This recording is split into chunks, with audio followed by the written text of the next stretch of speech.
जय माता दी, जय मां कामाख्या। कामाख्ये वरदे देवी नीलपर्तवासिनी त्वं देवी जगत माता योनि मुद्रे नमस्तुते। कामाख्ये काम संपन्ने कामेश्वरी हर प्रिये कामनाम देहि में नित्यम कामेश्वरी नमस्तुते। कामदे काम रूपस्थे सुभगे सुर सेविते करोमि दर्शन देव्यम सर कामार्थ सिद्धयेत।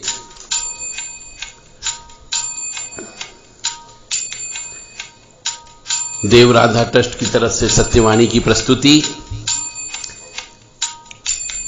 आजकल हम देख रहे हैं बहुत से परिवारों में बच्चे की उत्पत्ति नहीं हो रही है। तो बच्चे क्यों उत्पन्न नहीं हो रहे हैं, इसके पीछे का बहुत बड़ा रहस्य है और कारण भी है। क्योंकि आजकल युवा वर्ग हमारी आध्यात्मिक संस्कार संस्कृति परंपरा को भूल गए। उनका सिर्फ एक ही लक्ष्य है, पैसा कमाना और पढ़ाई करना। उन्हें नहीं मालूम कि ज्योतिष शास्त्र क्या कहता है, ग्रह नक्षत्र क्या कहते हैं, ये ब्रह्मांड कैसे बना है, इससे कोई मतलब नहीं है। माता पिता भी यही पढ़ाते हैं कि बस पढ़ो लिखो और पैसा कमाओ ताकि तुम्हारी जिंदगी बहुत अच्छे से चल सके। परंतु पैसे से जिंदगी नहीं चलती है। पैसे से आप सुख नहीं खरीद सकते, पैसे से आप शांति नहीं खरीद सकते, पैसे से केवल समृद्धि खरीदी जा सकती है, पर पैसे से आनंद और परमानंद नहीं खरीद सकते। तो आजकल हम देख रहे हैं बहुत सी स्त्रियों के, बहुत से परिवारों में बच्चे पैदा नहीं हो रहे हैं और उसका कारण होता है पिछले जन्म के कर्मों का फल। तो आज हम आपको यह रहस्यमय ज्ञान देने जा रहे हैं कि पिछले जन्म में आपने क्या किया था, इस वजह से इस जन्म में कौन सा ग्रह आपको क्या कष्ट देता है। जैसे कि संतान उत्पत्ति में यदि सूर्य बाधक ग्रह का काम करता है तो यह समझना चाहिए कि भगवान शंकर और गरुड़ के द्रोह के कारण या पितरों के शाप के कारण संतान सुख नहीं होता है। इसके लिए भगवान शंकर और गरुड़ जी की पूजा करना चाहिए और पितरों की शांति कराना चाहिए। क्योंकि पितर यदि नाराज हो जाते हैं तो किसी की ताकत नहीं, कितनी ही पूजा पाठ करा लो, जब तक पितरों को प्रसन्न नहीं किया जाएगा आपके यहां बच्चे पैदा नहीं हो सकते। और विशेष तौर से पुत्र उत्पन्न तो बिल्कुल नहीं हो सकता।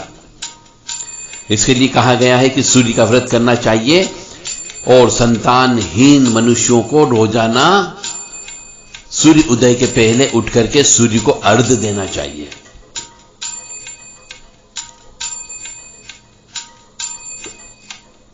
यदि केतु जन्म पत्रिका में पंचम भाव में बैठ जाता है तो वह भी पुत्र सुख नहीं देता है। या फिर पुत्र हो गया तो पुत्र से सुख नहीं मिलता, दुख ही दुख मिलता है। इसके लिए मां धूमावती का अनुष्ठान उनको करना चाहिए। परंतु आज के युवा पीढ़ी को न तो सूर्य नवग्रह के बारे में कुछ मालूम है और न ही हमारे दूसरे अन्य देवी देवता के बारे में मालूम है। क्योंकि वो धर्म को भूल चुके, धर्म से कट चुके, न कुल देवी देवता की पूजा करते और न पितृ की पूजा करते हैं। यदि राहु पंचम भाव में हो तो सूर्य के शाप से पुत्र सुख की प्राप्त नहीं होता है। यदि राहु पंचम भाव में हो तो सर्प यानी नाग के शाप से पुत्र सुख प्राप्त नहीं होता है, यानी कि पिछले जन्म में आपने सांपों को मारा है। इस वजह से इस जन्म में उनके शाप के फलस्वरूप आपके यहां बच्चे उत्पन्न नहीं होते, यानी कि पुत्र उत्पन्न नहीं होता है। इसके लिए कहा गया है कि शतचंडी यज्ञ करवाना चाहिए या हरवंश पुराण का पाठ करना चाहिए और संतान गोपाल मंत्र का अनुष्ठान भी करना चाहिए। और यदि किसी का गुरु खराब हो, किसी भी स्त्री हो या पुरुष हो, दोनों के केस में यह मानना चाहिए कि यदि गुरु खराब है या बिगड़ा हुआ हो तो समझो उस व्यक्ति ने, उस मनुष्य ने साधु संतों का अपमान किया है। कुल देवता का अपमान किया है, कुल गुरु का अपमान किया है और फलदार वृक्ष को पिछले जन्म में काटा है। इसलिए इस जन्म में गुरु की वजह से पुत्र सुख की प्राप्ति नहीं होती है। तो उनके लिए है कि वो बृहस्पति की सेवा करे, बृहस्पति का उपवास रखे और पितरों की तिथि पर श्राद्ध यज्ञ करे। मतलब कहने का अर्थ यहां पर है कि यदि कोई शंकर भगवान श्री भोलेनाथ को नहीं मानता हो, यानी उनका अपमान करता हो, उनके मंदिर को तोड़ता हो, तो उसके यहां पे पितृ का शाप लग जाता है। और यदि कोई व्यक्ति सांपों को मारता है तो उसके यहां भी पुत्र उत्पन्न नहीं होता है। और यदि कोई मनुष्य फलदार वृक्ष को काटता हो या कटवाता हो और कुल गुरु का अपमान करता हो और किसी साधु संत सन्यासी का अपमान करता हो तो उसके यहां पर भी पुत्र उत्पन्न नहीं होता है। इसलिए फलदार वृक्षों को न काटे, किसी भी साधु ब्राह्मण भिखारी गुरु पंडित पुजारी इनका अपमान भूल करके भी नहीं करें, अन्यथा आपको कष्ट की प्राप्ति अवश्य होगी। कष्ट यानी कि बच्चा उत्पन्न नहीं होगा, लड़का उत्पन्न नहीं होगा। और बुध ग्रह की वजह से भी संतान उत्पन्न नहीं होती है। यदि किसी का बुध ग्रह खराब है तो संतान उत्पन्न नहीं होती। इसके पीछे का कारण क्या रहता है? आप कहेंगे ऐसे क्या कर्म करके आ गए हम जिसकी वजह से बुध हमें संतान उत्पन्न नहीं होने दे रहा है? तो इसका अर्थ यह है कि यदि आपने पिछले जन्म में बिल्ली को मारा हो या मछलियों के अंडे को नष्ट किया हो या अन्य प्राणियों के अंडे यानी पक्षियों के अंडों को नष्ट करने के कारण आपके यहां बच्चे उत्पन्न नहीं होते, लड़का उत्पन्न नहीं होता है। कम उम्र के बालक बालिकाओं के शाप से भी या भगवान विष्णु के अनादन के कारण भी संतान उत्पन्न नहीं होती है।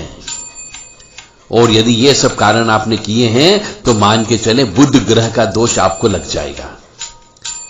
इसका प्रभाव बुध ग्रह पर देखने को मिलता है।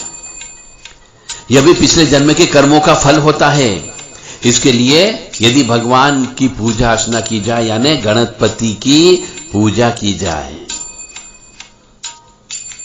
और कभी कभी हम देखते हैं चंद्रमा की वजह से भी पत्रिका के अनुसार लड़का उत्पन्न नहीं होता है और कई बार तो बच्चे ही उत्पन्न नहीं होते, स्त्री बांझ हो जाती है। तो इसका मतलब यह है कि यदि चंद्रमा बच्चे उत्पन्न करने में रोक टोक उत्पन्न कर रहा है आपके ग्रह नक्षत्र के हिसाब से, जन्म पत्रिका के हिसाब से, तो यह मानकर चले कि माता जो पिछले जन्म में आपकी माता थी या मौसी थी, सास को, गुरु पत्नी या अन्य सदवा स्त्री, सदवा यानी जो सुहागन स्त्री है, उसके मन को, दिल को, चित्त को दुख पहुंचाया है। इसलिए आपके यहां बच्चे उत्पन्न नहीं होते हैं। इसलिए कहते हैं कि अपने बड़े यानी अपने से अपनी मां के समान मौसी, अपनी मां के समान सास और गुरु पत्नी जो कि मां होती है, और कोई भी सदवा स्त्री, इसके दिल को नहीं दुखाना चाहिए, इनके चित्त को नहीं दुखाना चाहिए, इनके मन को नहीं दुखाना चाहिए, अन्यथा शाप लगता है और उसके फलस्वरूप आपके यहां बच्चे पैदा नहीं होते हैं। अब इसका शाप विमुक्ति का कारण भी है। शाप विमुक्ति भी हो सकती है बशर्ते कि आप पूजा अर्चना करें और यदि भगवान ने सुन ली तो आपके यहां लड़का उत्पन्न होगा, अन्यथा उत्पन्न नहीं होगा। इसके लिए शिव उपासना करना चाहिए। और वर्तमान में इन स्त्रियों को जिनके बच्चे पैदा नहीं हो रहे हैं उनको रोजाना अपने घर के बड़े बुजुर्गों का आशीर्वाद लेना चाहिए। तो उनके दुआ के फलस्वरूप, उनके आशीर्वाद के फलस्वरूप आपके यहां लड़का उत्पन्न हो सकता है। गारंटी नहीं है। तन मन धन से उनकी सेवा करिए। और मंगल दोष की वजह से भी बच्चे पैदा नहीं होते हैं। अब बहुत से हम सुनते हैं कि जन्म पत्रिका में मंगल दोष की वजह से बच्चे उत्पन्न नहीं हो रहे हैं, तो इसका वजह क्या रहता है कि पिछले जन्म में आपने अपने ग्राम देवता कार्तिक स्वामी या भाई या कुटुंब जनों के शाप के कारण संतान उत्पन्न नहीं होती है। यदि आप ग्राम देवता का अपमान किया है आपने, यदि भगवान कार्तिक स्वामी की पूजा अर्चना नहीं की है, उनका अपमान किया है, या किसी भाई का पैसा खाया है आपने, या फिर कुटुंबजनों का शाप, कुटुंबियों का शाप यानी परिवार के कोई अन्य सदस्य जिनका मन चित्त पर असर पड़ा हो, उनसे बद्दुआ निकली हो, उस शाप के कारण भी संतान उत्पन्न नहीं होती है।